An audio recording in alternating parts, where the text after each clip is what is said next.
Hello friends, welcome to my channel JUJUPImaths. இன்னைக்கு நம்ம chapter 1ல exercise 1.4 ஓட introduction தான் பார்க்க போறோம். என்னென்ன types of function இருக்கு, and functions ஓட எப்படி வந்து நம்ம ஈஸியா புரிஞ்சுக்கிறது, and horizontal line test னா என்ன, vertical line test னா என்ன, இது எல்லாமே இந்த வீடியோல பார்க்கலாம். அதுக்கு முன்னாடி ஒரு சின்ன exam tips. நம்ம வந்து எப்பயுமே வந்து எல்லாருமே பண்ணுற மிஸ்டேக் என்னென்னா, ஈவன் நானுமே பண்ண மிஸ்டேக் என்னென்னா, டெய்லி வந்து கொஞ்சம் கொஞ்சமாக படிக்காமல் எல்லாத்தையும் டம்ப் பண்ணி சேர்த்தி வச்சு எக்ஸாமுக்கு முன்னாடி நாள் உட்காந்து எல்லாமே படிச்சுட்டு ஃபுல்லுமே அடுத்த நாள் போய் blank ஆயிடுறது கொஷின் பேப்பர் பார்த்தோன்னே. இந்த மிஸ்டேக் வந்து நீங்கள் வந்து உங்கள் லைஃப்பில் பண்ணாதீங்க. ஏன்னா நம்ம 10th வந்து நவ் ஆர் நெவர்ன்ற மாதிரி தான். இப்போ எழுதுனா தான் மறுபடியும் நம்ம வந்து எழுதவே முடியாது. இப்போ எடுக்கிற மார்க்கு தான் வந்து நம்ம லைஃப் டைம் வந்து எங்கே போனாலுமே நீங்கள் 10th எவ்வளோ இதே தான் கேட்பாங்க எப்போ போனேனாலும். ஸோ வந்து என்ன பண்ணுங்கள், 10th ஸ்டூடெண்ட்ஸாக இருந்தீங்கன்னா இப்போ இருந்து இன்னும் ஒரு 3 months தான் இருக்குது உங்களுக்கு ஃபுல்லாக. ஸோ ஒரு நாளைக்கு ஒரு 5 sums அப்படின்னு சொல்லிட்டு நீங்கள் வந்து பிளான் பண்ணி படித்தா கூட 90 days 100 daysக்குள்ளே நீங்கள் வந்து ஹோல் சாப்டர் வந்து ஹோல் புக்கை வந்து நீங்கள் கவர் பண்ணிடலாம். ஓகேங்களா?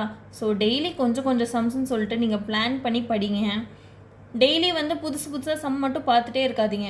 இப்போ வீக்கில் வந்து 7 daysனால் வீக் டேஸ் எல்லாமே மண்டே டு ஃப்ரைடே வந்து 4 sums 5 sumsன்னு ஒரு டேக்கு வந்து பிளான் பண்ணி படிச்சுட்டு சாட்டர்டே அண்ட் சண்டே வந்து அந்த வீக் ஃபுல்லாக படித்த சம்ஸை வந்து ரிவிஷன் மாதிரியோ இல்லை ஸ்மால் டெஸ்ட் மாதிரியோ நீங்களே வந்து எழுதி பார்த்துக்கோங்க. ஓகேங்களா? ஓகே, இன்றைக்கி வீடியோக்குள்ளே போகலாங்களா? இப்போ 1.4ல் நம்மளுக்கு டைப்ஸ் ஆஃப் ஃபங்க்ஷன் இருக்குது. என்னென்ன டைப்ஸ் இருக்குது? 1 to 1, many to 1, on to, into அப்படின்னு 4 டைப்ஸ் இருக்குது. இது வந்து நம்மளுக்கு ரொம்ப கன்ஃபியூசிங்காகவே இருக்கும். இது 1 to 1 on to அப்படின்னு சொல்லிட்டு ஒரு மாதிரி கன்ஃபியூஷனாகவே இருக்கும். அந்த கன்ஃபியூஷன் இல்லாதபடி இந்த வீடியோவில் நம்ம கிளியர் ஆகிக்கலாம். ஓகேங்களா? ஓகே, ஃபஸ்ட்டு 1 to 1னா என்ன? நம்மளுக்கு புக்கில் கொடுத்துருக்க டெஃபினிஷன் வந்து நான் ஃபஸ்ட்டு படிச்சிடுறேன். பட் என்ன நீங்களும் புக்கில் இருக்கிறதே படிக்கிறீங்க அப்படின்னு நினைப்பீங்க.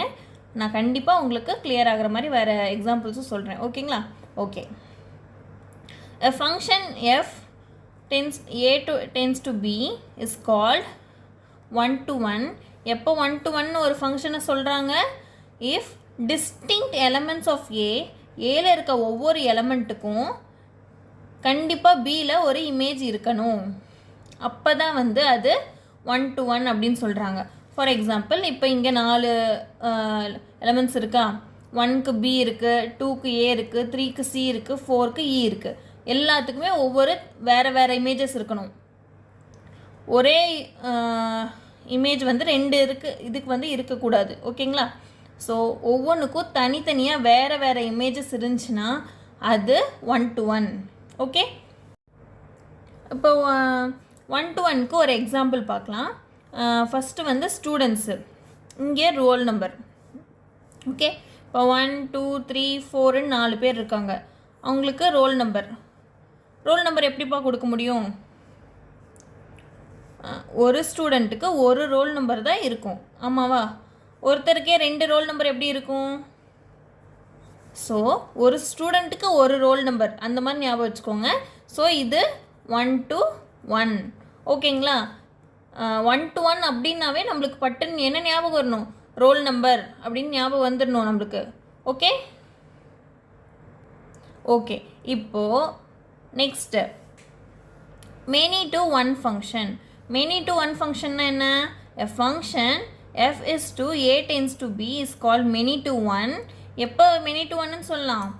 2 or more elements of ஏலேருந்து ஒரு 2 பேருக்கோ 3 பேருக்கோ சேர்த்தி ஒரே இமேஜ் இருக்கணும் பியில். அப்போ அது என்னன்னு சொல்லுவோம்? many to 1 ஃபங்க்ஷன் அப்படின்னு சொல்கிறாங்க. எப்போது ஏல இருக்க எலமெண்ட்ஸ்க்கு 2 எலமெண்ட்ஸோ இல்லை அதுக்கு மேலே இருக்க எலமெண்ட்ஸ்க்கு பியில் சேம் இமேஜ் இருந்துச்சுன்னா அதை many to 1 ஃபங்க்ஷன் அப்படின்னு சொல்கிறோம். ஓகே, அதுக்கு ஒரு எக்ஸாம்பிள் பார்க்கலாங்களா? ஓகே, இப்போ many to 1க்கு என்ன எக்ஸாம்பிள் அப்படின்னு பார்த்தீங்கன்னா, ப்ராக்டிக்கல் எக்ஸாம் பண்ணுவோம்ல நம்ம, அதில் நம்மளுக்கு வந்து கொஷின்ஸ் எப்படி பேட்சாக பிரித்து கொடுப்பாங்கள்ல. ஃபஸ்ட்டு பேட்ச்சு அவங்களுக்கு எல்லாத்துக்குமே ஒரு கொஷின் பேப்பர், செகண்ட் பேட்சுக்கு ஒரு கொஷின் பேப்பர், தேர்ட் பேட்சுக்கு ஒரு கொஷின் பேப்பர், அந்த மாதிரி கொடுப்பாங்க இல்லையா நம்மளுக்கு. ஸோ அதை வச்சு நீங்கள் மெனி டு ஒன்னை வந்து ஞாபகம் வச்சுக்கோங்க. ஸோ மெனி டு ஒன்னா இப்போ நம்மளுக்கு என்ன ஞாபகம் வரணும்? Practical exam. ஓகே, அப்படி தான் ஞாபகம் வரணும். நிறைய பேருக்கு சேர்த்து ஒரே ப்ராஜெக்ட் கொடுப்பாங்க. ஒரு 2 பேட்சாக பிரித்து 2 பேட்ச்க்கு தனித்தனியாக வேறு ப்ராஜெக்ட் கொடுப்பாங்க அப்படின்றது நம்ம மைண்டுக்கு வந்துடணும். ஸோ 1 to 1னா ரோல் நம்பர், மெனி டு ஒன்னா ப்ராக்டிக்கல் எக்ஸாம். ஓகே, இப்போ நம்ம 1 to 1 பார்த்துட்டோம், மெனி டு 1 பார்த்துட்டோம். இப்போ 1 to 1க்கு இன்னொரு பேர் தான் இன்ஜெக்டிவ். கொஷினில் வந்து இன்ஜெக்டிவ் அப்படின்னு கேட்டிருந்தாங்கன்னா நம்ம வந்து சட்டன் வந்து முழிக்கக்கூடாது. ஓகே, இன்ஜெக்டிவ்னா 1 to 1 அப்படின்றது நம்மளுக்கு ஞாபகம் இருக்கணும். ஸோ சேம் அதே மாதிரி மெனி டு ஒன்னா சர்ஜெக்டிவ். ஓகே, மெனி டு ஒன்னா சர்ஜெக்டிவ், 1 to 1னா இன்ஜெக்டிவ்.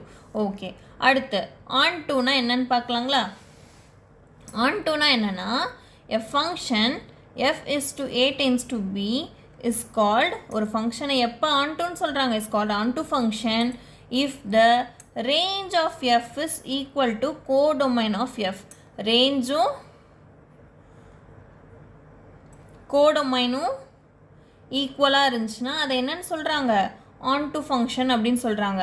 ரேஞ்சு கோடொமைனும் ஈக்குவலா, இது புரியலையே அப்படின்னு கேட்குறீங்களா? ஓகே, இதுக்கு எக்ஸ்ப்ளனேஷன் பார்க்கலாங்களா? ஸோ இப்போ இதுக்கு எக்ஸ்ப்ளனேஷன் பாருங்கள். ஆன்டுக்கு இப்போ ஒரு ஃபங்க்ஷன் எடுத்துக்கிறேன். F of x is equal to 2x + 3. Okay, இப்போ இதில் ஏ வேல்யூஸ் நம்மளுக்கு கொடுத்துட்றாங்கன்னு வச்சுக்கோங்க, 1 2 3ன்னு சொல்லிட்டு. பி வேல்யூஸும் கொடுத்துட்டாங்க 5 7 9. ஓகே, இப்போ இது நம்மளுக்கு என்னன்னு தெரியும்? டொமைன். ஃபர்ஸ்ட் வேல்யூஸ் வந்து domain, second values codomain. Okay, இப்போ இதுக்கு நம்ம ரேஞ்ச் எப்படி கண்டுபிடிப்போம்? ரேஞ்சுக்கு வந்து இந்த ஃபங்க்ஷனில் எக்ஸுக்கு பதிலாக 1 2 3ன்னு சப்ஸ்டியூட் பண்ணுவோமா? ஓகே, எஃப் ஆஃப் 1னா என்ன வரும்? 2 × 1 2 + 3 5. எஃப் ஆஃப் 2 போட்டால் 2 × 2 4 4 + 3 7. எஃப் ஆஃப் 3 போட்டால் 2 × 3 6 + 3 9. ஓகே, இப்போ இதுதான் நம்மளுடைய ரேஞ்சு. ஓகே, இது எப்படி பேர் பண்ணி எழுதுவோம்? 1, 5 2, 7 3, 9 எழுதுவோமா? ஓகே, இப்போ ஆர் வந்து இப்படி எழுதுவோமா? ஓகே, இப்போ இதுக்கு மேப்பிங் போட்டிங்கன்னா ஆரோ டயக்ராமில் ஏ வேல்யூஸ் இங்கே எழுதுவோம், பி வேல்யூஸ் இங்கே எழுதுவோம். மேப் பண்ணலாமா? 1க்கு 5, 2க்கு 7, 3க்கு 9 வந்துச்சுங்களா? ஓகே, இப்போது இது டொமைன் வேல்யூ, இது கோடொமைன் வேல்யூ. நம்மளுக்கு ஃபைண்ட் பண்ண ரேஞ்சும் கோடொமைனும் நம்மளுக்கு சேமாக இருக்கா?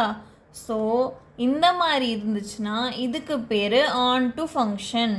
இதுக்கு பேர் ஆன்டு. நம்மளுக்கு கோடொமைனும் ரேஞ்சும் சேமாக இருக்கும்.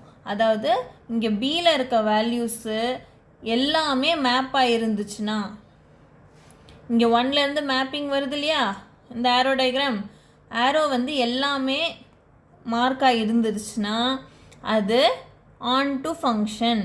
சேம் இதே டயக்ராம் நம்மளுக்கு 1 to 1ன்னு சொல்லலாம். ஏன்னா ஒவ்வொரு எலமெண்ட்டுக்கும் தனித்தனியாக ஒவ்வொரு ஸ்டூடெண்ட்டுக்கும் ஒவ்வொரு ரோல் நம்பர் இருக்குது, ஆமாவா? ஸோ இதுவே நம்ம 1 to 1ன்னு சொல்லலாம். புரியுதுங்களா? 1 to 1 on to இது ரெண்டுமே இதுக்கு செட் ஆகும். ஸோ இந்த மாதிரி 1 to 1 on to ரெண்டுமே ஒரு டயக்ராமில் செட் ஆச்சுன்னா அதை நம்ம என்னன்னு சொல்லுவோம்? பைஜெக்டிவ். வெறும் 1 to 1னா இன்ஜெக்டிவ், 1 to 1 on to ரெண்டும் சேர்ந்து இருந்துச்சுன்னா பைஜெக்டிவ், மெனி டு 1னா சர்ஜெக்டிவ். ஓகே, மெனி டு 1னா சர்ஜெக்டிவ். புரியுதுங்களா? நல்லா டொமைன்னா இது ஏயோட வேல்யூஸ் எல்லாமே டொமைன், பியில் இருக்க வேல்யூஸ் எல்லாமே கோடொமைன். இங்கே ஏலேருந்து மேப்பிங்க்கு போய் எந்தெந்த நம்பர்லாம் மேப் ஆகிடுக்கோ அது எல்லாமே ரேஞ்சு. ஓகே, ஸோ இப்போ பியில் இருக்க எல்லா எலமெண்ட்ஸ் கோடொமைனும் ரேஞ்ச்லேயும் வந்துருச்சு. ஸோ நம்மளுக்கு இது onto function. Codomain equal to ரேஞ்சுனா onto function. Okay, next into function பார்க்கலாங்களா? ஓகே, into functionல ஒரு function f வந்து a tends to b வந்து எப்போ intoன்னு சொல்கிறாங்கன்னா, if there exists at least one element in b, at least ஒரு element bல வந்து not the image of any elements of aன்னு சொல்கிறாங்க. அப்போனா என்ன, ஈஸியாக புரிஞ்சுக்கலாம். ஏதாவது ஒரு எலமெண்ட் வந்து மேப் ஆகாமல் விட்டு போயிருந்துச்சுன்னா அது இன்டூ ஃபங்க்ஷன். ஏதாவது ஒரு எலமெண்ட் மேப் ஆகாமல் விட்டு போயிருந்தா அது இன்டூ ஃபங்க்ஷன்.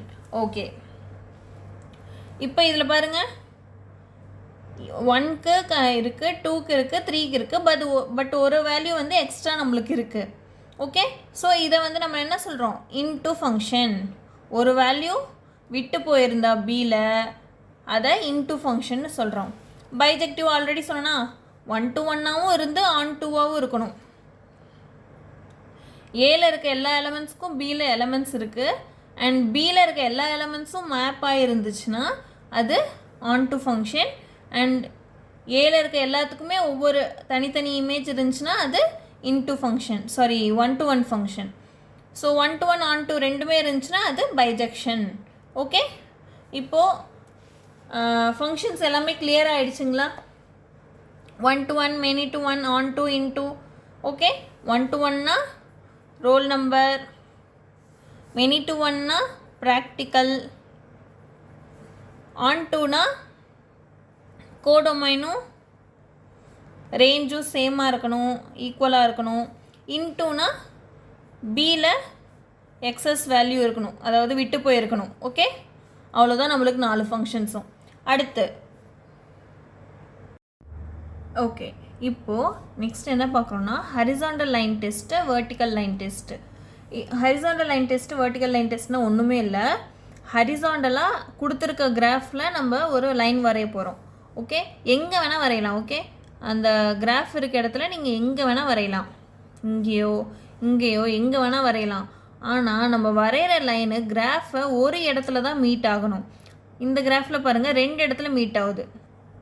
ஸோ இப்படி வரைகிறது ஒரு பாயிண்ட்டுக்கு மேலே மீட் ஆச்சுன்னா அது not a function, not a function. So இந்த கிராஃபில் பாருங்கள், இங்கே ஹரிசாண்டலாக ஒரு லைன் வரைகிறேன், எங்கே வேணால் வரையலாம் நம்ம. ஓகே, மேலேயோ கீழே எங்கே வேணால் வரையலாம் ஹரிசாண்டலாக. இது பண்ணுங்கள், கிராஃபை ஒரே ஒரு பாயிண்டில் தான் மீட் பண்ணுது. ஸோ இது function. Okay, same vertical line டெஸ்ட்னாலும் அதே மாதிரி தான். வெர்டிக்கலாக வந்து கொடுத்துருக்க கிராஃபில் நம்ம எங்கே வேணால் ஒரு லைன் வரைஞ்சால் ஒரு பாயிண்டில் மீட் ஆச்சுன்னா அது ஃபங்க்ஷன், இல்லைன்னா நாட் அ ஃபங்க்ஷன். ஓகே, இது பாருங்கள் 2 பாயிண்டில் மீட் ஆகுது, இது நாட் அ ஃபங்க்ஷன். ஓகே, இது பாருங்கள் ஒரே ஒரு பாயிண்டில் மீட் ஆகுது, இது ஃபங்க்ஷன். ஓகே, ஸோ இந்த வீடியோவில் நீங்கள் வந்து ஃபங்க்ஷன்னா என்ன, 1 to 1 டைப்ஸ் ஆஃப் ஃபங்க்ஷன் எல்லாமே வந்து பார்த்துருப்பீங்க. நெக்ஸ்ட் வீடியோவில் நம்ம 1.4ஓட சம்ஸ் பார்க்கலாம். தேங்க்யூ.